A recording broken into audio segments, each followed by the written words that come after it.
자, 요한계시록 21장 22, 23절 다 같이 시작. 내가 보니 성 안에는 성전이 없더라. 이는 전능하신 주 하나님과 그 어린 양이 그곳의 성전임이라. 그 도성은 해나 달이 그 안에서 비칠 필요가 없으니 이는 하나님의 영광이 그곳을 비추고 어린 양이 그곳에 빛이 됨이라. 아멘. 지금 이제 이렇게 활동하고 있는 이단들을 보면 자신이 구세주요 메시아다 이렇게 거짓말을 하고 그러죠. 그가 정말 메시아면 오늘 21장에 말씀하시는 것처럼 그 성전에 빛이 없어야 되고 성전은 없어져야 되고 이런 일들이 있어야 됩니다. 참 우리가 얼마나 성경에 대해서 문외한지 아시겠습니까? 이게 눈에 뻔히 보이는데도 이런 거 하나 찾아내지 못한다는 거는 그러게 뭐 속는 사람 문제이겠죠. 물론 속이는 사람들은 속이려고 들려고 들어와서 속이지만 속는 사람도 당한 게 아니라 속는 사람도 문제가 많은 겁니다. 자, 어쨌든 오늘은 여기 22절과 23절만 여러분들에게 좀 선명하게 정리를 해드리도록 하겠습니다. 우리가 성경을 이해하고 성경을 성경대로 받아들이고 이제 성경을 성경대로 믿기까지는 참 여러분들이 긴 시간 여러분이 배우는 데 투자해야 하고 그 배우는 과정 안에서 여러 가지 유혹이 있을 것입니다.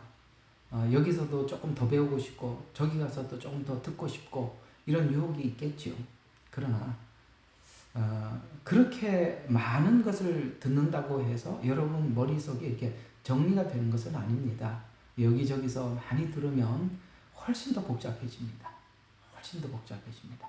정확하게 알고 뭔가를 구분을 할 줄 알고 여러분들이 잣대를, 그러니까 자를 가지고 있고 수평을 가지고 있을 때 그때 남의 이야기를 들어야 이게 옳은 이야기를 하는구나, 틀린 말을 하는구나 구분할 수 있는 것이지. 우리가 그런 기준 없이 이것저것 듣고 나면 훨씬 더 혼란스러워져 가는데 어떻게 혼란스러워져 가느냐면 각자가 본인이 믿고 싶은 대로 그냥 흘러가게 되어 있어요. 우리가 이단에 가는 분들이나 거짓 복음을 전하는 데 가서 거기 앉아 있는 분들은 사실 자기가 그렇게 믿고 싶었던 것입니다. 그래서 거기 앉아 있는 것이지 그건 이렇게 종교적으로 사기치는 사람의 문제이기도 하지만 그 종교적으로 사기치는 사람이 사람들이 뭘 원하는 줄 알고 찾아가서 이렇게 사기를 치는 거예요. 그래서 사기 당한 사람이 죄가 없는 게 아니라 사기 당한 사람의 마음의 속성이 그래서 그렇게 사기를 당하는 것입니다. 그런 차원에서 보면 여기 성전이 없다, 빛이 없다 이런 것조차도 우리가 아무것도 아닌 것 같아 보이지만 이런 내용 하나 정리를 하나 기초를 다져가게 될 때 여러분들이 나중에 성경이 말씀하고 있는 전체 그림을 볼 수가 있는데요. 참 여러분 참 이게 성경이 카이즘 구조로 되어 있다고 그랬잖아요. 카이즘이라는 것은 우리는 이제 이게 히브리인들이 말하고 있는 이 카이즘 이런 말들이 되게 어려운 이야기지만 우리에게 이렇게 알려진 말로 표현하자면 데칼코마니 이렇게 생각하시면 됩니다. 여러분 학교 다닐 때 물감을 가지고 데칼코마니 이렇게 해가지고 둘이 이렇게 붙였다가 쫙 떨어뜨리면 똑같은 그림이 나오잖아요. 그죠? 이 카이즘 구조라는 게 그런 이야기예요. 그래서 이 빛이라는 말이 나오고 성전이라는 말이 나오고 이런 말들은 전부 다 창세기하고 딱 데칼코마니 정확하게 창세기 말씀을 그대로 이렇게 데칼코마니처럼 카이즘으로 이렇게 구조가 되어 있다는 것을 보면은 창세기에서 열어놨던 복음이 요한계시록이 어떻게 마무리를 하는지를 우리가 이 둘을 딱 보면은 뭐가 없어지고 왜 이것이 빛이 없어져야 하고 성전이 없어져야 하는지를 이해가 됩니다. 오늘 그것만 여러분들과 함께 해서 이해를 나누어 보도록 하겠습니다. 자, 오늘 여기 본문에 보면은 새 예루살렘 성에는 해나 달이 빛이 필요 없는 곳이다라고 이렇게 말씀하고 있으면서 이 말씀이 의미하는 것은 새 예루살렘은 이런 의미를 담고 있다는 겁니다. 자, 첫 번째 22절을 한번 다 같이 한번 보시죠. 내가 보니 지금 요한이 봤어요. 그러니까 성 안에는 성전이 없더라. 지금까지 계속 성전이 있었잖아요. 그죠? 지금까지 계속 성전이 있어 왔어요. 그런데 이상하게 성전이 없어져 버린 거예요. 그러니까 내가 보니 성전이 없더라. 이는 왜 없어졌는지를 그 이유를 이렇게 설명하고 있어요. 이는 전능하신 주 하나님과 어린 양이 그곳의 성전임이라 이렇게 말을 하고 있습니다. 이거는 구약에서 쭉 흘러왔던 이 구약에서 흘러왔던 성전의 의미를 알아야만이 이 말을 왜 요한이 하는 줄 알 수 있어요. 그러니까 지금 여기에 22절의 이 말은 창세기에서 설명하고 쭉 흘러왔던 이 성전이 어떻게 쭉 지금까지 흘러왔는지 이 전체의 맥을 딱 꿰지 못하면 그냥 성전이 없더라 그러면서 그곳에 전능하신 주 하나님과 어린 양이 그곳의 성전임이라 라고 이렇게 단촐하게 설명하고 있는 이 말을 알아들을 수가 없다 이 말이에요. 그러니까 이 성전이 의미하는 것을 쭉 꿰고 있어야만이 이 말을 그러니까 전능하신 하나님과 어린 양이 성전임이라 라는 말에 엄청난 은혜가 되는 거예요. 와, 이제야 무슨 말인지 알게 돼. 여러분, 이게 확 와닿는 분들은 성전에 대한 이해가 있었던 분들이 와닿는 거고, 성전에 대한 이해가 지금까지 없었던 사람은, 그냥 없어졌구나. 이렇게밖에 모르는 거거든요. 그럼 이게 왜 이렇게 요한은 설명을 하고 있는지를 이렇게 쭉 보게 됩니다. 여러분, 지금 아담과 하와가 범죄하고 난 이후에 최초로 아벨과 가인이 하나님 앞에 제단을 쌓고 예배를 드렸던 거 기억하십니까? 그렇죠? 그러면 이 제단이 지금 거기에서 쌓았던 제단이 여기 지금 성전이 없더라는 말로 성경은 쭉 뭔가를 이렇게 계속 연결해서 설명을 해왔었어요. 그러면 이런 겁니다.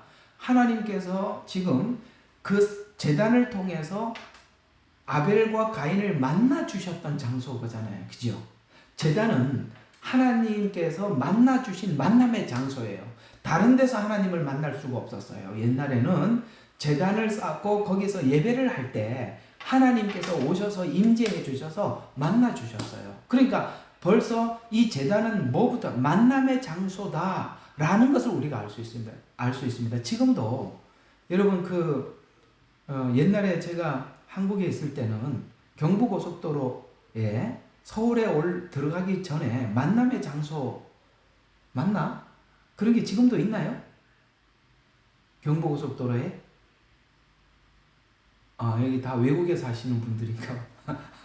그래서 만남의 장소 이래가지고 우리가 거기서 만나서 서울로 들어가고 그랬거든요. 왜냐하면 서울 안에 들어가서 만나기가 어려우니까 고속도로에서 거기서 최종적인 자리예요. 거기서 만나서 서울로 들어가고 그랬어요. 그렇게 만남의 장소처럼 제단은 처음부터 하나님께서 만남의 장소로 설정을 해놨던 것입니다.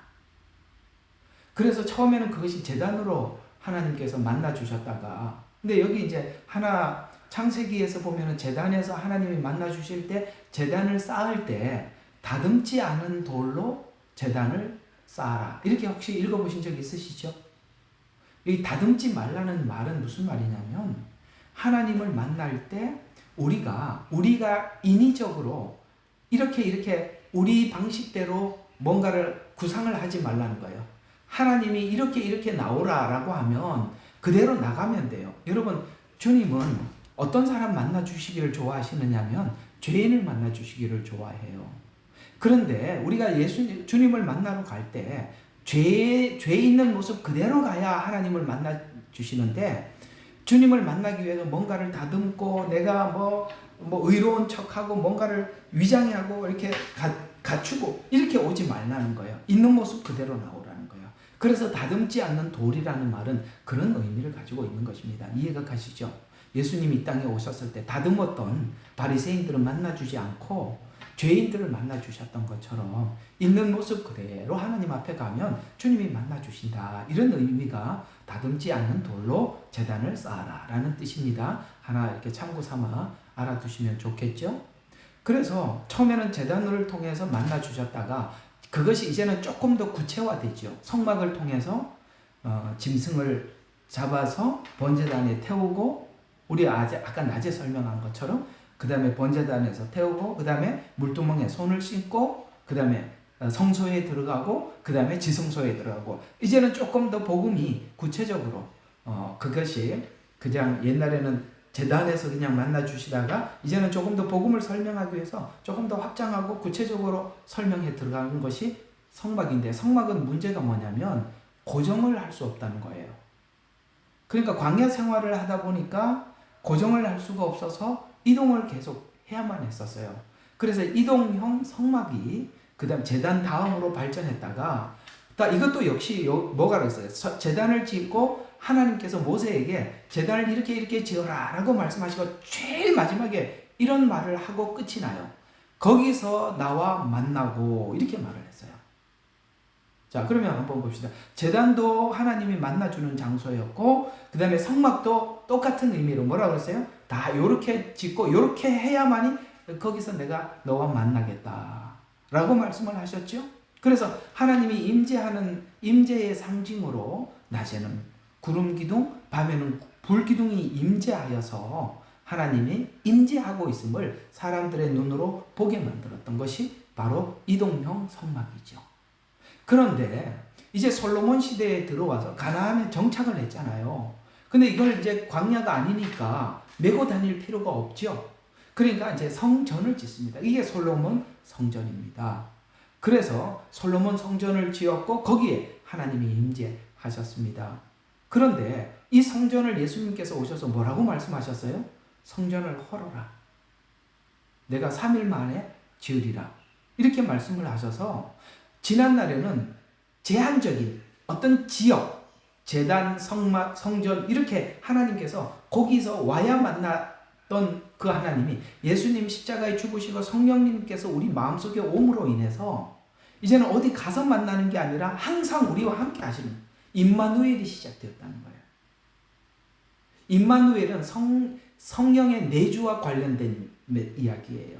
그래서 이제는 성령이 우리 안에 내주했어요.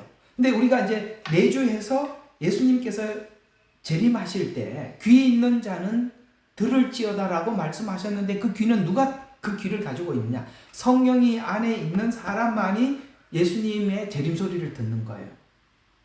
귀 있는 자는 성령이 교회에게 하는 말을 들으라.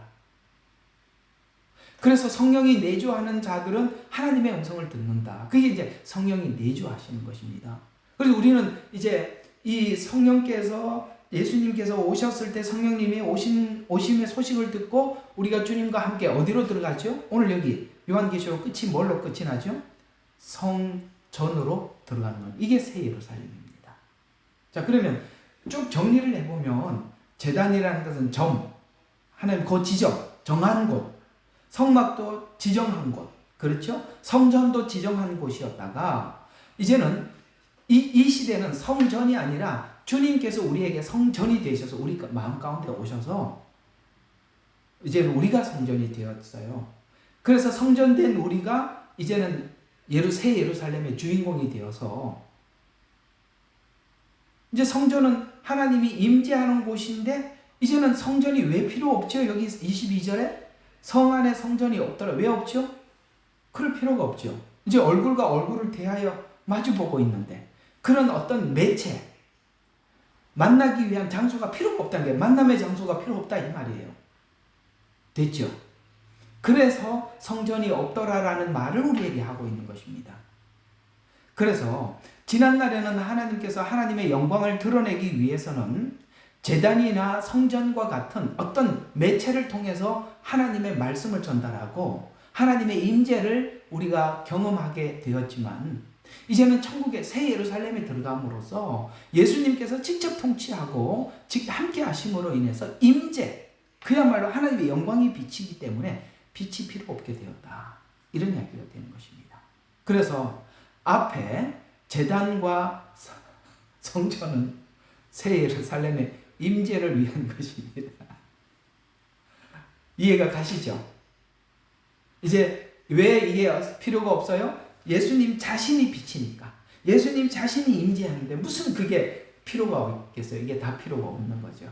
그래서 지금 이 이야기는 지금까지 성전을 쭉 이해해왔던 이 유대인들에게는 와, 드디어 이제는 주님과의 어떤 만남의 장소가 필요한 것이 아니라 늘 주님과 함께 하게 되었구나라고 이들은 성전에 대한 이해가 있으니까 이게 그야말로 와 하고 이렇게 함성을 지를 이야기가 되는데, 우리도 그걸 복음을 다 알고 나면 함성을 지어야 하는데 함성이 안 불러지는 것은 아까 말씀 제단, 성막, 성전 이런 의미를 모르니까 성전이 없더라는 말에 별로 감각이 없는 거예요. 어때요? 감각이 오지요?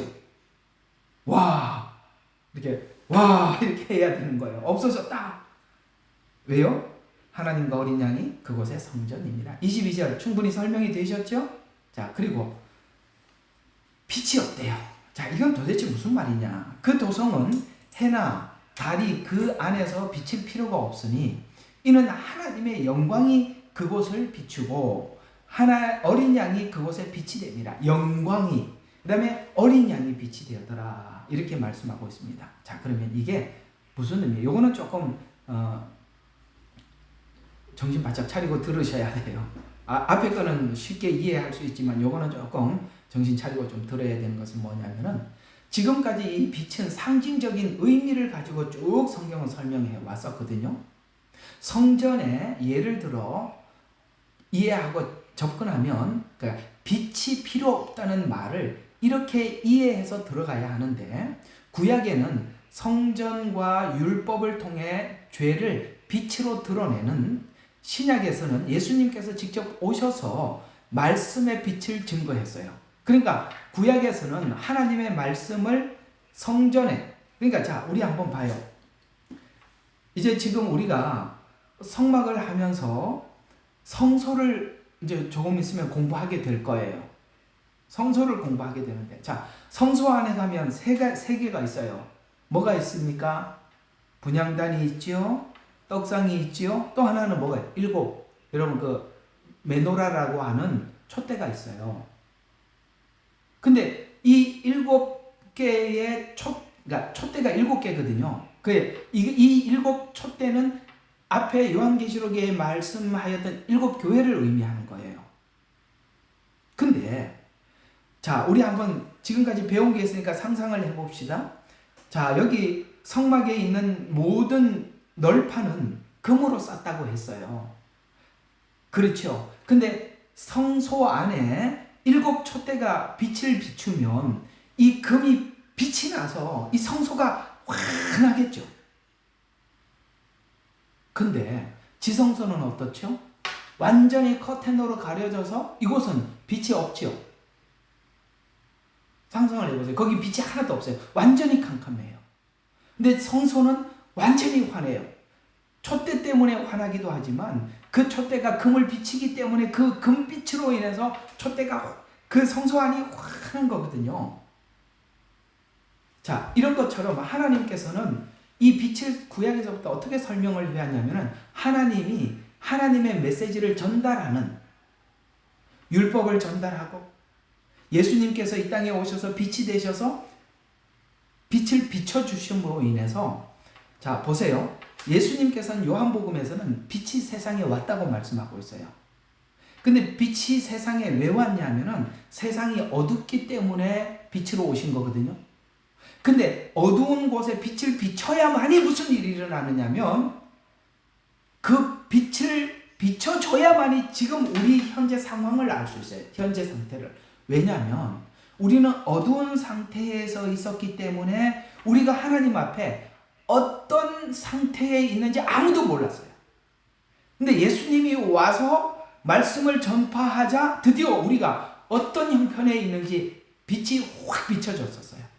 그래서 빛이 오는 바람에 죄 속에 살던 성도들이 빛으로 죄를 알고, 그 다음에 죄를 용서받고, 죄를 알고, 그 다음에 죄 사함을 받고, 은혜를 받고, 그게 모든 것이 왜 그게 가능했었냐? 빛이 왔기 때문에 가능했다, 이 말이에요. 그래서 성도들은 그 빛을 따라가기 시작했죠. 그 빛이 비쳤을 때 빛을 따라가기 시작했습니다. 그래서 예수님은 이렇게 말씀하죠. 자신은 빛은 빛인데 나를 따라오면 생명을 얻는 빛이다. 이렇게 말씀하고 있습니다. 아시겠죠? 주님을 따라가면, 그 빛을 따라가면 생명을 얻는데요. 이 요한복음의 중요한 핵심 메시지예요. 그래서 이 빛에 관한 말씀을 요한복음에서 이렇게 설명을 해 들어갔었어요. 요한복음 1장 1절과 5절에 보면 말씀은 빛이다 라고 하고 있습니다. 여러분, 지금 주님이 오셔서 말씀을 하시는데 우리도 이 성경을 가지고 있다는 것은 하나님의 빛을 우리가 가지고 있다는 것이고, 말씀을 따라간다는 것은 그 빛을 따라간다는 이야기가 되는 거거든요. 그래서 말씀은 빛은 빛인데 그냥 단순한 빛이 아니라 생명의 빛이래요.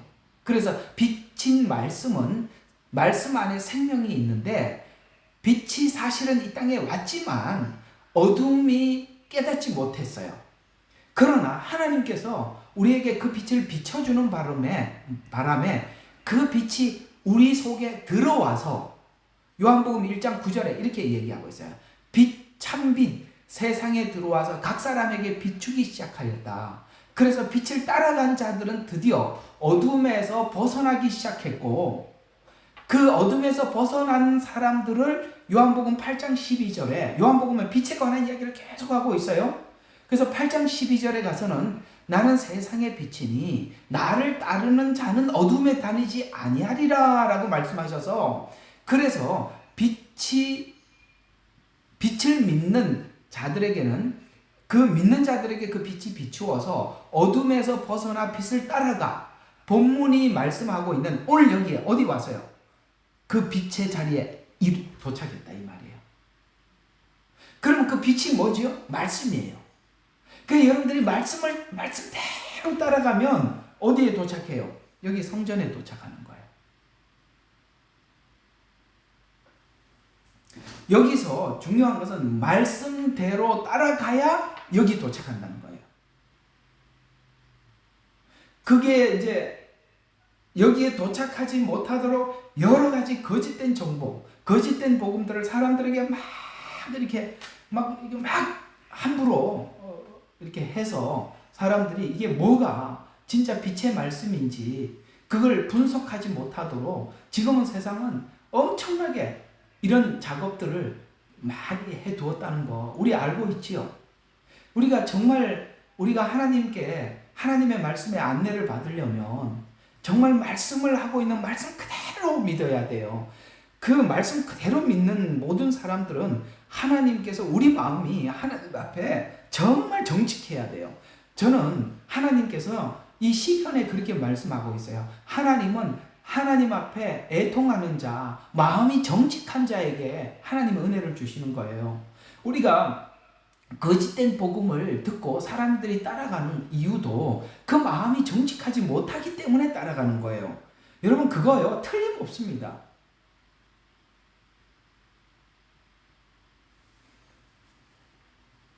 자, 그래서 나는 세상의 빛이니 8장 빛이니 나를 따르는 자는 어둠에 다니지 아니하리라. 그래서 빛을 믿는 사람들 어둠에서 벗어나 빛을 따라가 본문이 말씀하는 영원한 빛에 도착하게 되고, 이 빛은 생명으로 안내하였으며 생명을 주어 생명의 빛이 확장되어서 천국에 비치게 되었습니다. 그러면 아까 말씀드린 것처럼 창조 때 하나님께서 이 혼돈과 공허한 상태에서 빛이 들어옴으로써 나눔이 시작되었다고, 여기에 빛이 놀랍게도 창세기 1장 1절부터 5절에 빛의 이야기가 쭉 있었는데 성경 끝나는 이 지점에 다시 빛이라는 이야기가 등장하고 있기 때문에 아까 데칼코만이라고 그랬죠. 카이즘 구조.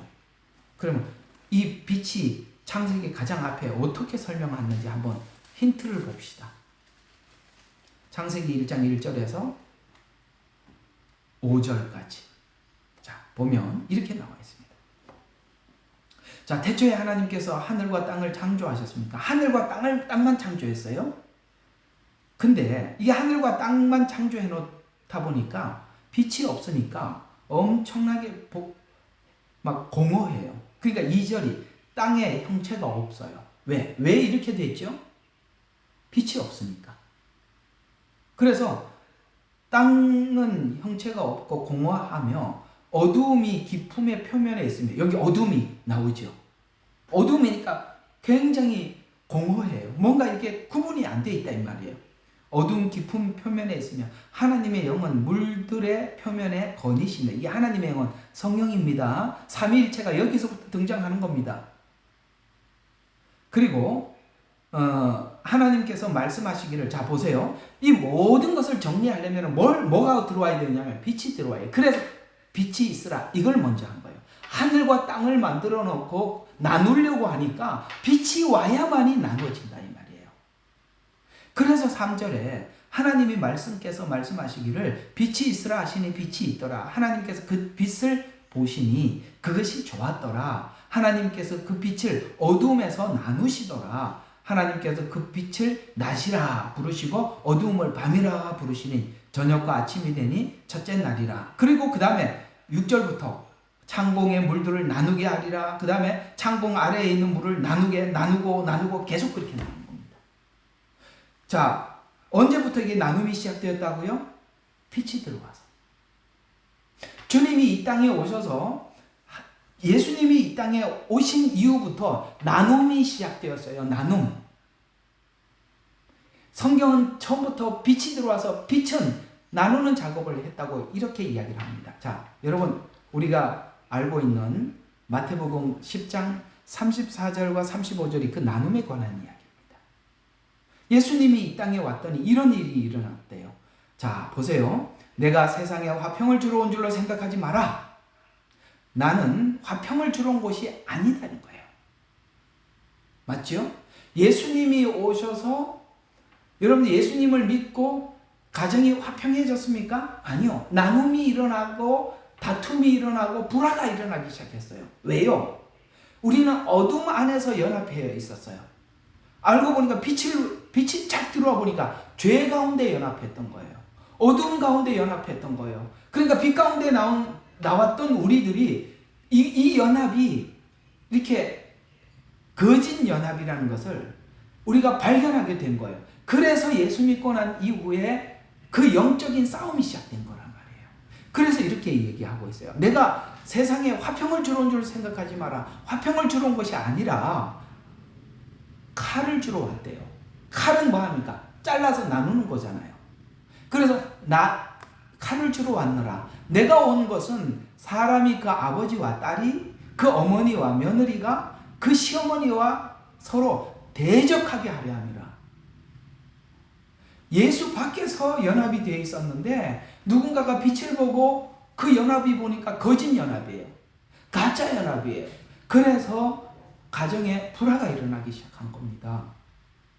그래서 빛을 따라 빛의 안내를 받는 곳이 어딘지 최후의 빛이 있는 장소로 소개하고 있어요. 그래서 주님이 오신 것은 바로 이런 우리의 어둠 속에 있었던 연합을 깨트리고 빛 가운데로 누구는 나오고 여전히 어둠 속에 있는 사람과 불화하게 하여서 우리가 하나님 앞에 착한 행실을 통해서 그들을 어떻게 하라는 거예요? 오늘 우리 낮에 말씀드린 것처럼 우리가 새로운 족속으로 새롭게 창조되었다고 말씀드렸죠? 세상 질서가 아닌 그런 사람으로 변화되어서 그들을 다시 하나님 앞으로 하나님께 그리스도께로 안내하는 그런 일들을 저와 여러분에게 맡겨주신 것입니다.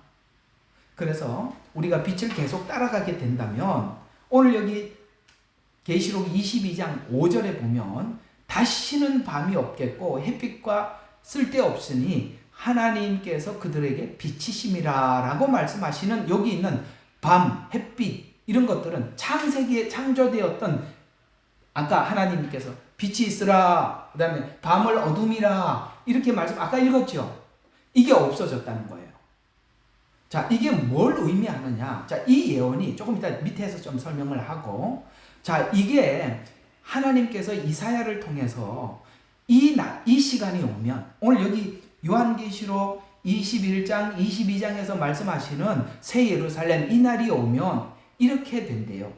자, 이사야서 60장 19절과 20절에 보면 다시는 낮에 해가 내 빛이 되지 아니하며 지금 태양을 이야기하는 겁니다. 달도 내게 빛을 비추지 아니할 것이요. 그 말씀 여기 그대로죠. 오늘 23절에 그게 필요 없다고 했단 말이에요. 비칠 필요가 없으니라고 했단 말이에요. 그래서 아니할 것이요 오직 여호와가 내게 영원한 빛이 되어 내 하나님이 내 영광이 되리니 내 해가 다시는 지지 아니하며 내 달이 물러가지 아니할 것은 여호와가 내 영원한 빛이 되고, 이상하게 이 태양계의 태양이 사라지면서 우리에게도 슬픔의 날이 끝이 난대요. 이 지구 안에서 우리가 살아가는 날 안에서는 뭐가 있다는 것이죠? 슬픔이 있다는 거예요. 근데 주님과 함께하는 그 순간 슬픔의 날이 없어지고 영원한 빛이 우리에게 비쳐서 슬픔 끝, 행복 시작이랍니다. 자, 이게 무슨 말이냐면, 원래 복음은 빛이었다고 상징성으로 말씀해서 요한 1서 1장 5절에 보면, 우리가 그들에게 듣고 너희에게 전한 소식은 이것이니, 이게 복음이 그거래요. 곧 하나님은 빛이라 그에게는 어둠이 조금도 없다라는 이 복음이었다는 거예요. 왜요?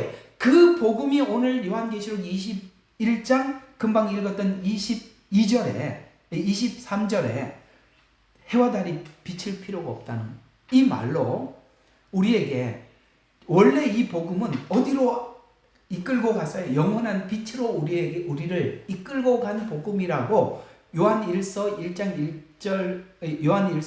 5절에도 말씀하고 있더라는 것이죠. 그러면 성경은 왜 말씀을 빛이라고 했는지, 그 빛의 상징성을 보게 되면 빛은 바로 이런 상징적 의미를 가지고 있어요. 어둠에 있는 죄를 드러내기 위해. 맞죠? 그 다음에 아까 말씀드린, 그 다음에 어둠의 죄를 드러내서 빛으로 나와 빛으로부터 치료를 받으라고. 말라기가 이스라엘의 멸망을 선언하면서 말라기로 본 7년 환란은, 말라기는 7년 환란을 예언하는 거예요. 그런데 그 완전한 멸망을 선언하다가 의로운 해가 비칠 것이라고 이렇게 예언이 끝나버려요. 멸망을 딱 선언하고 끝에 가서 딱 남기죠. 의로운 해가 떠올라서 그 외양간의 송아지처럼 뛸 것이다. 이렇게 하면서 예언이 끝이 나요. 그게 빛이 오는 거라고 이렇게 얘기를 하고 있어요. 그렇습니다. 7년 환란은 정말 엄청난 환란일 겁니다. 그러나 그 환란이 끝나면 의로운 빛이 떠오를 겁니다. 여기 요한계시록 21장 23절을 예언한 것입니다. 아, 이 빛이 떠올리는구나. 또 치료는 오직 은혜의 말씀으로, 은혜로 살 준비를 하라고. 그 다음에 천국의 빛만 비춰줌으로써 이제는 더 이상 어둠이 발생할 수 없는 나라를 만들려고. 여기 이제 어둠이 없다고 했습니다. 여기 어둠은 다른 의미에서 상징적으로 사단이 틈타는 것, 이런 의미를 담고 있습니다. 그런데 하나님 나라에는 하나님의 빛이 비침으로 해서 어둠이 얼씬도 할 수 없어요. 참 빛과 어둠을 보면은 놀랍게도 이 어둠은 자기가 힘을 쓸 수가 없어요. 맞죠? 빛이 들어왔을 때 어둠이 아주 강력하게 반응을 해도 어둠이 짙으면 짙을수록 빛은 더 빛이 난단 말이야. 이 빛의 성격은 어둠이 막을 수가 없어요. 저는 어릴 때 시골에 살면서 반딧불을 많이 봤습니다. 저녁이 되고 가을에 그 반딧불이 있나요? 소똥이 이렇게 있는 데서 막 그 반딧불이 막 날아다니면 그게 참 너무 신기해요. 저녁에 그거 구경하느라고. 근데 그 캄캄한 밤중에도 반딧불이 아무리 멀리 있어도 보여요. 왜요? 빛이니까. 칠흑 같은 어둠에도 반딧불은 보인다는 거예요. 그런 것처럼 빛은 어둠을 물리치는 능력이 있어요. 여러분들 마음속에 하나님의 말씀을 받아들이면 우리 안에 있는 죄가 떠나가게 되고, 그 하나님을 의지하고 그 말씀을 받아들이는 만큼 우리는 하나님 앞에 성결한 삶을 살아가게 될 것입니다. 새 예루살렘은 왜 해와 달이 필요 없는지, 오늘 이제 왜 필요 없느냐면 첫 창조의 질서, 곧 창세기의 창조는 해와 달이 생명의 유지와 일상 활동에 필수적입니다. 맞죠?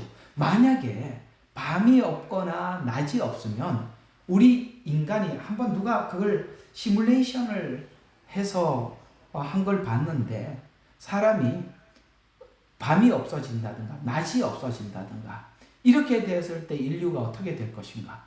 와, 끔찍하던데요. 정말 끔찍하던데요. 창세기의 창조는 해와 달이 필연적이에요. 왜요? 그 모든 것이 여러분 그것이 비춰줘야만이 광합성 작용을 하게 되고 식물이 자라게 되고 사람이 일상생활을 하게 되고 그거 없이는 모든 룰이 다 깨져버리죠. 그래서 해와 달은 이 모든 생명 유지와 일상에 필연적이지만 새하늘과 새 땅에는 하나님이 이 빛이 모든 것을 필요 충족해 주기 때문에 해와 달 같은 물리적인 여기 있는 우리가 보고 있는 이런 물리적인 빛에 의존할 필요가 없기 때문에 더 이상 그 빛은 비치지 않는 거예요. 그러니까 생활 방식 스타일이 완전히 달라졌다는 거예요. 세상은 어둠과 빛이 생활 모든 것을 관장하고 있었는데 이런 지금 우리가 세상에 살아가고 있는 이 방식이 전혀 아닌 새로운 방식. 그런 의미에서 해와 달이 쓸데없다라는 말로 하고 있는 것입니다. 성전이 없어졌다. 하나님이 영원히 임재한다. 해와 달이 필요 없다. 생활 스타일이 전혀 지금과 다르다. 됐죠? 그런 의미에서 22절과 23절이 들어가 있는 것입니다. 또 하나님 나라가 영원한 시간과 공간이라는 것을 알려주기 위함인데 영원한 시간을 유지하려면 뿌리고 거두고 나고 사라지고 시간이 흐르고 시간이 있고 흐르고 시작이 있고 끝이 있는 첫 창조로부터 영혼을 유지할 수가 없어요. 맞죠? 뿌리고 그래서 성경에 보면 전도서에 보면 모든 것이 때가 있다고 했어요. 심을 때가 있고 거둘 때가 있고 시간이 있다는 거예요. 시간이. 자, 창조는 시간의 시작이에요. 맞죠? 시간의 시작이에요. 창조는. 근데 영혼은 시간이 없는 거예요. 이게 둘이 완전히 다른 거죠. 왜냐하면 이 창조는 뿌리고 거두고 나고 자라고 시간이 있고 시간이 흐르고 시작이 있고 끝이 있고 이런 것들은 전부 다 창세기 창조 안에 들어가 있는 시간 안에 들어가 있는 시간과 공간 안에 있는 것인데 영혼은 시간과 공간이 없는 상태. 그걸 우리가 어떻게 설명하겠어요? 왜요? 우리가 그렇게 살아본 적이 없으니까. 이럴 때는 어떻게 해야 되느냐? 그렇다면 그런 줄 믿으시라 이 말이에요. 이거는 설명을 하는 사람이 이상한 사람이에요. 여러분과 제가 영혼의 맛을 본 적이 없는데 제가 영혼에 가서 살아보니 이 말을 어떻게 하겠어요? 저는 하나님께서 아예 캄캄한 밤중에 있는 우리들에게 오셔서 이렇게 말씀을 해주셨다는 것이 하나님은 우리에게 이 말씀을 해주기 위해서 얼마나 고생하셨을까? 전 그렇게 생각이 들어요. 이렇게라도 이걸 하나님께서 그 긴 시간 우리에게 이렇게 설명해 줄 수밖에 없었던 거예요. 이해가 가죠? 이런 공감이 되죠? 우리가 미국을 안 가본 사람인데 미국을 아무리 설명을 해도 아니 우리가 지구 같은 공간 안에 사는 사람도 그걸 근데 참 이상하게 미국 안 가본 사람이 미국을 더 잘 알아요. 우리 옛날에 그런 말이 있어요. 근데 우리가 전혀 경험해보지 못한 영혼이라는 세계를 하나님이 우리에게 설명하기 위해서 얼마나 고생하셨어요. 저는 이게 성경을 연구하면서 하나님께서 우리가 전혀 알 수 없는 것을 설명하기 위해서 이렇게 다양한 방식으로 수많은 형식을 동원해서 이렇게까지 설명하느라고 진짜 늘 설교하면서도 하나님 정말 고생하셨습니다. 정말 고맙습니다. 우리 같은 이게 무식한 아무것도 모르는 우리들을 가르쳐 주기 위해서 이걸 다 하는 이거 누가 이걸 설명을 해낼 수 있을까? 이런 생각이 진짜 듭디다. 설명하는 나도 참 힘들어요.